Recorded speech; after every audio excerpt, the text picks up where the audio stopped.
پارہ نمبر 11 سورہ یونس آیت نمبر 9۔ اعوذ باللہ من الشیطان الرجیم بسم اللہ الرحمن الرحیم۔ سورہ یونس چونکہ مکہ کے دور میں نازل ہوئی تو یہاں پر اللہ رب العزت نے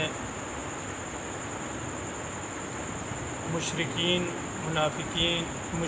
اور منکرین جو وہاں پر مکہ کے دور میں آپ صلی اللہ علیہ وسلم کے گرد رہتے تھے، آپ صلی اللہ علیہ وسلم کی نبوت کا انکار کیا، ان کو اللہ رب العزت مختلف دلائل کے ساتھ، دلائل عقلیہ، دلائل نقلیہ، کچھ واقعات ماقبل قوموں کے بیان کر کے ان کو اللہ رب العزت سمجھانا چاہتے ہیں۔ انہی کا واقعات چل رہے ہیں۔ اس سے پہلے اللہ رب العزت نے ماقبل جو 8-9 آیتیں گزری ہیں ان منکرین مشرکین کو دلائل عقلیہ کے ساتھ سمجھایا۔ یہاں پر اللہ رب العزت فرما رہے ہیں کہ اگر تم میں سے کوئی ایمان لے آئے اور نیک اعمال کر لے تو اللہ رب العزت ان کو ہمیشہ کی کامیابی دنیا و آخرت دونوں میں دیں گے اور جنت میں اعلیٰ درجات عطا فرمائیں گے۔ ان الذین آمنوا وعملوا الصالحات، مفسرین حضرات فرماتے ہیں کہ اللہ رب العزت نے ایمان کے ساتھ اعمال کا ذکر لازم ملزوم رکھا ہے کہ جہاں پر ایمان کا ذکر ہوتا ہے وہاں فوراً اللہ رب العزت ساتھ اعمال کا ذکر کرتے ہیں، یعنی کہ انسان کی کامیابی اور ترقی کے لیے ایمان کے ساتھ نیک اعمال کا ہونا ضروری ہے۔ دوسری بات، اللہ رب العزت نے جب ایمان کا ذکر کر دیا تو ساتھ ہی ذکر کر دیا یہدیہم ربہم بایمانہم، ہدایت کا ذکر کر دیا۔ تو اشکال پیدا ہوتا ہے ذہن میں کہ اللہ رب العزت ایمان اور اعمال کا ذکر کر دیا، ایمان لے آئے تو پھر ہدایت کی کیا ضرورت ہے؟ تو مفسرین حضرات نے فرمایا کہ یہدیہم ربہم بایمانہم، اللہ رب العزت یہاں پر یہ بیان کرنا چاہتے ہیں کہ جو شخص ایمان لے آئے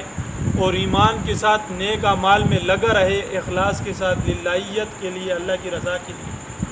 ایمان کے ساتھ نیک اعمال میں لگا رہتا ہے، اللہ رب العزت اس اخلاص کی بدولت دنیا میں اس کی ایمان کی حفاظت فرماتے ہیں۔ یہ ہے یہدیہم ربہم بایمانہم، دنیا میں اللہ رب العزت اس نیک اعمال کے وجہ سے اس کی ایمان کی حفاظت فرماتے ہیں، اور آخرت میں اللہ رب العزت تمام منازل اس کو آسانی کے ساتھ طے فرمائیں گے اس ایمان کے نیک اعمال کی بدولت۔ پل صراط سے گزرنا، یہ تمام منازل جتنے بھی ہم حدیث میں سنتے ہیں،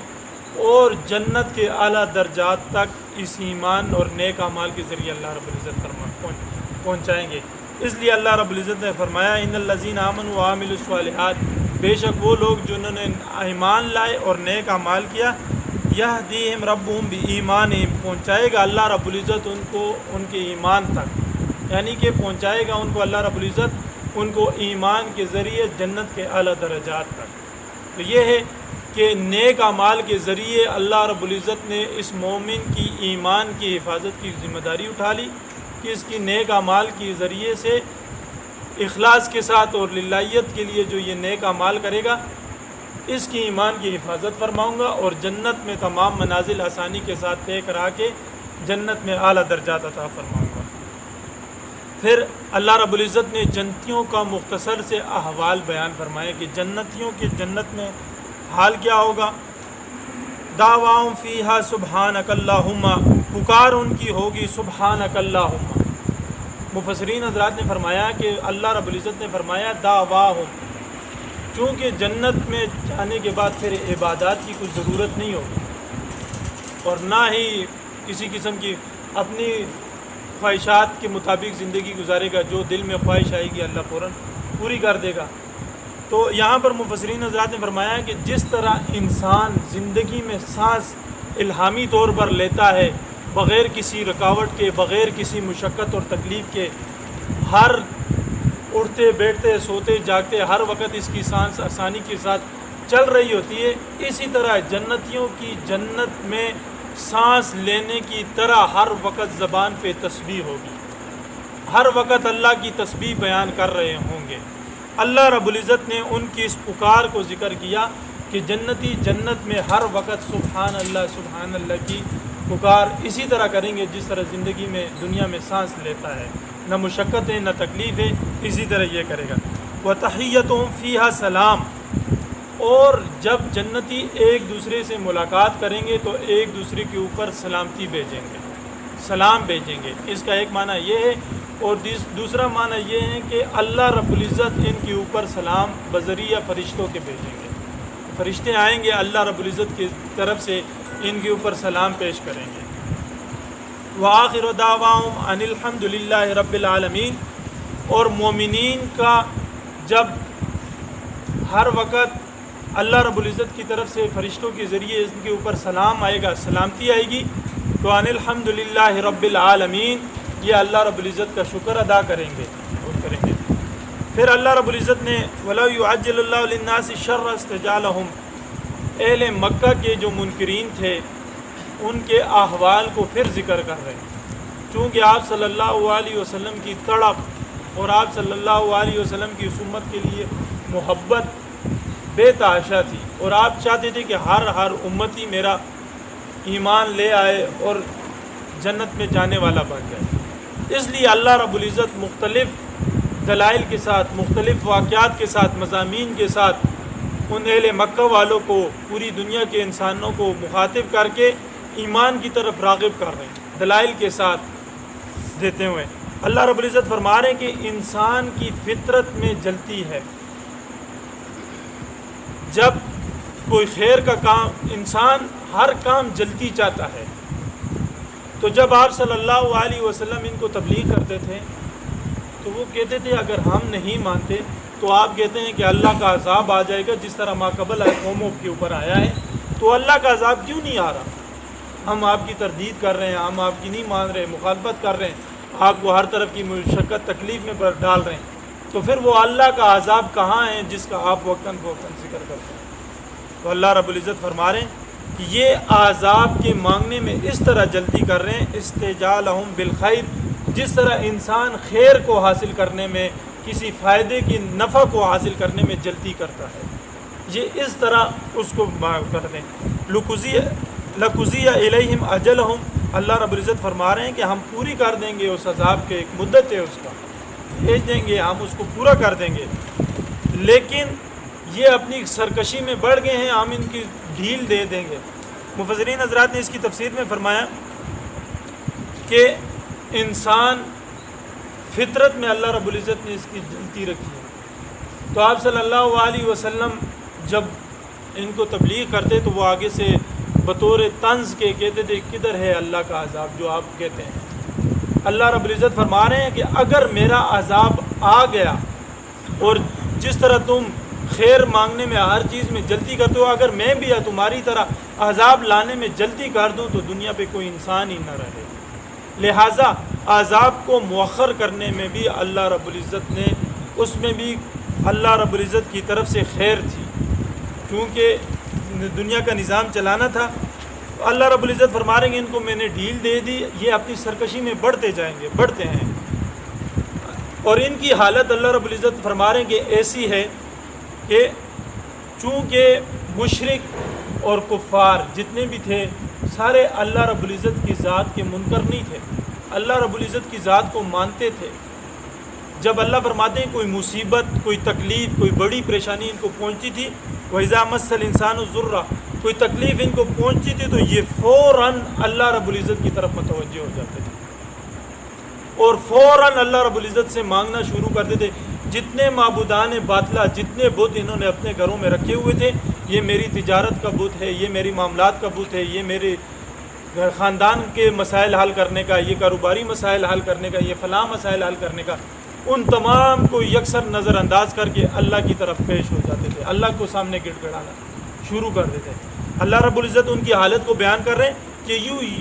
اس انداز میں مجھے پکارتے تھے، لِجَنبِهِ أَوْ قَائِدًا أَوْ قَائِمًا، یہ لیٹے ہوئے ہوں یا بیٹھے ہوئے ہوں یا کھڑے ہوئے ہوں، ہر حال میں یہ مجھے پکارتے تھے جب مصیبت پہنچتی تھی۔ لیکن جب میں ان سے مصیبت کو دور کر دیتا، ان کی اس دعا کو قبول کر لیتا، تو گویا کہ یہ ایسے ہو جاتے کہ مجھے جانتے ہی نہیں کہ یہ تکلیف کس نے دور کی، یا تکلیف مصیبت آنے کے وقت ہمارے خیالات، ہماری حالت کیا تھی، کس طرح ہم اللہ کو پکارے تھے، پھر اسی معبودان باطلہ کی طرف بھاگ چلتے ہیں، انہی کو پھر پکارنا شروع کر دیتے ہیں۔ تو اللہ رب العزت فرما رہے ہیں کہ ان کی سرکشی کی وجہ سے، ان کے یہ شرک، ان کا یہ انکار، ان کے لیے میں نے مزین کر دیا، خوبصورت کر دیا، اور اپنی سرکشی میں یہ بڑھتے جا رہے ہیں، ان کو سمجھ نہیں آ رہی کہ یہ کیا اعمال کر رہے ہیں۔ اور پھر اللہ رب العزت ان کو مخاطب کر رہے ہیں کہ تھوڑا سوچو سمجھو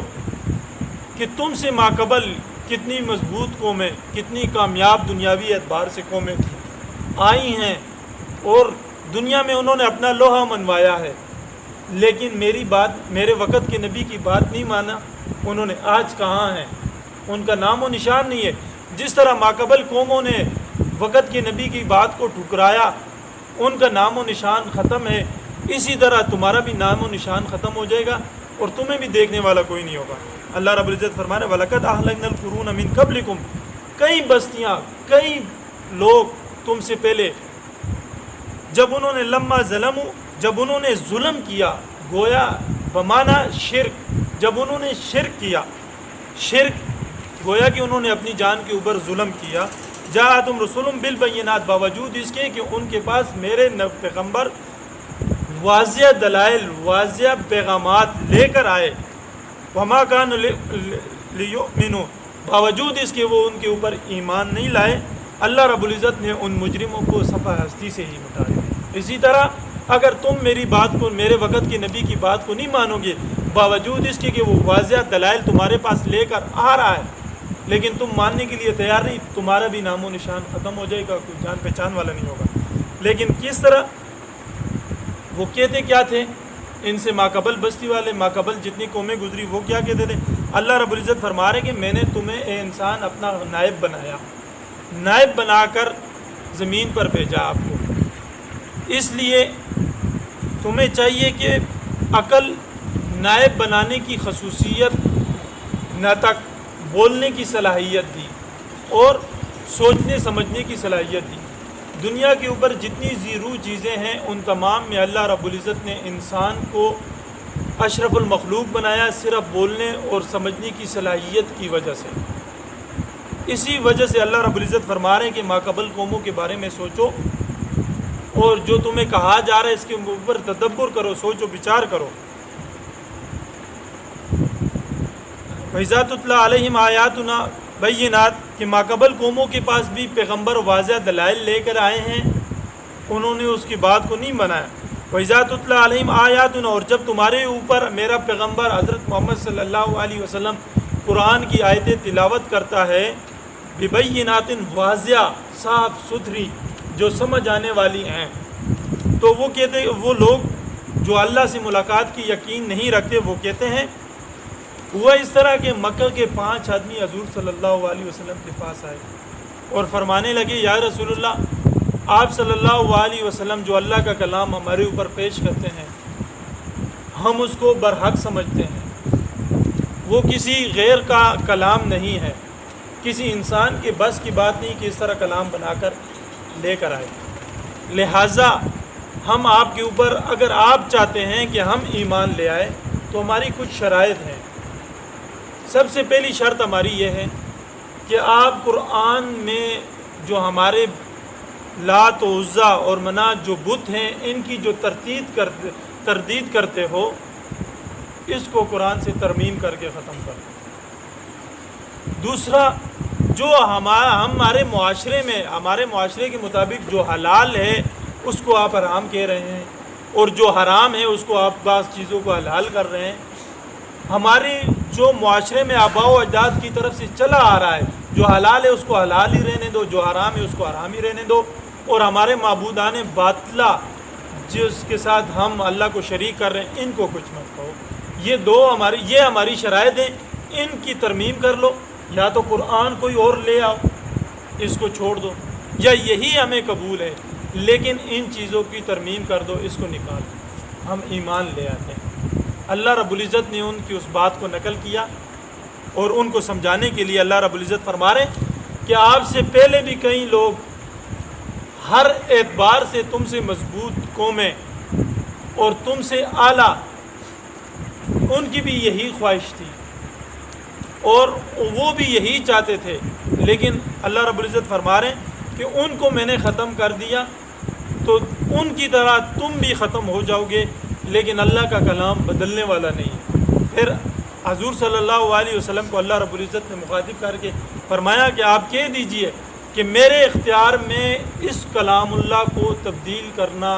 تمہاری نفسانی خواہشات کے مطابق ترمیم کرنا یا تبدیل کر کے دوسرا لانا کچھ بھی نہیں ہے۔ میں بس صرف اور صرف اللہ کا پیغمبر ہوں، جو میری طرف وحی کی جاتی ہے وہی میں وحی لے کر آپ کی طرف آ جاتا ہوں۔ اس کو اللہ رب العزت نے فرمایا قال الذین لا یرجون لقاءنا، کہنے لگے وہ لوگ جن کو اللہ سے ملاقات کی امید نہیں تھی، ایمان نہیں تھا یعنی کہ آخرت پر، ایتی بقرآن، لے آئے ہمارے پاس قرآن، غیر ھذہ، اس قرآن کے علاوہ کوئی دوسرا قرآن لے آئے، او بدلہ، یا یہی قرآن ہو لیکن اس میں ترمیم کر دو، جو ہم چاہتے ہیں اس قرآن کی ترمیم کر دیں۔ قل کہہ دیجئے محمد صلی اللہ علیہ وسلم ما یکون لی ان ابدل لہ، نہیں ہے میرے لیے کہ یہ کہ اس کے اندر میں ترمیم کر دوں، من تلقاء نفسی، یا تمہاری نفسانی خواہشات کے مطابق میں اس کو تبدیل کر دوں، ان اتبع الا ما یوحی الی انی اخاف، بے شک میں اتباع کرنے والا ہوں اس چیز کی جو میری طرف وحی کی جاتی ہے، اور میں ڈرتا ہوں یہ کہ معصیت میں پڑ جاؤں اللہ کی، اور میں ڈرتا ہوں اس یوم عذاب بہت بڑے عذاب والے دن سے، چونکہ مکہ کی جو وادی ہے، آپ صلی اللہ علیہ وسلم جب نبوت کا اعلان کیا تو مفسرین حضرات یہاں فرماتے ہیں کہ مشرک جو ہوتا ہے، جو شرک میں مبتلا ہوتا ہے، اس کا عقیدہ، اس کا یقین یہ ہوتا ہے کہ یہ جس چیز کی میں عبادت کر رہا ہوں یہ کل قیامت کے دن اللہ کی بارگاہ میں میری شفاعت کرنے والا ہوں۔ وہ اس سوچ، اس نظریے کے ساتھ اس کی عبادت کرتا ہے، اس کو الہ نہیں سمجھتا کہ یہی میرا خدا ہے، اسی کی عبادت کرتا ہے، نہیں، شیطان اس کے ذہن میں یہ چیز ڈالتا ہے کہ یہ جس بت کی میں عبادت کر رہا ہوں یہ چیز کل اللہ کی بارگاہ میں میری شفاعت کا ذریعہ بنے گا۔ تو اس لیے اس سے ماقبل جو ہم نے جمعرات کے دن یہ آیتیں پڑھی، اللہ رب العزت نے واضح طور پر فرما دیا کہ میری بارگاہ میں شفاعت کرنے والا کوئی نہیں ہے، ہاں الا باذنی، مگر وہ میرے پسندیدہ بندے جن کو میں اپنے حکم دوں گا وہ شفاعت کریں گے۔ تو لہٰذا وہ شرک اس بنیاد پر کرتا ہے ہر مشرک کہ کل یہ بت میری اللہ کی بارگاہ میں شفاعت کرے گا اور یہ میری خلاصی کا سبب بنے گا۔ تو اللہ رب العزت نے یہاں پر ان دلائل عقلیہ، دلائل تصرفیہ، یہ جتنے دلائل بیان کر رہے ہیں ان چیزوں کو بیان کر رہے ہیں، اور یہ جو 5 بندے مکہ میں آپ صلی اللہ علیہ وسلم کے پاس چل کر آئے تھے کہ آپ قرآن میں ترمیم کر دیں یا ان چیزوں کو خارج کر دیں اور یا دوسرا قرآن لے آئیں تو ہم ایمان لے آئیں، تو اللہ رب العزت نے ان کو فرما دیا کہ ایسا نہیں ہو سکتا۔ اللہ کی وحدانیت کا اقرار کرو گے، اللہ کی عبادت کا اقرار کرو گے، وحدانیت کا اقرار کرو گے، ایمان لاؤ گے اور اللہ کی رضا کے لیے نیک اعمال کرو گے تو اللہ رب العزت تمہاری ایمان کی بھی حفاظت کرے گا اور آخرت میں تمہارے اعمال کی بھی حفاظت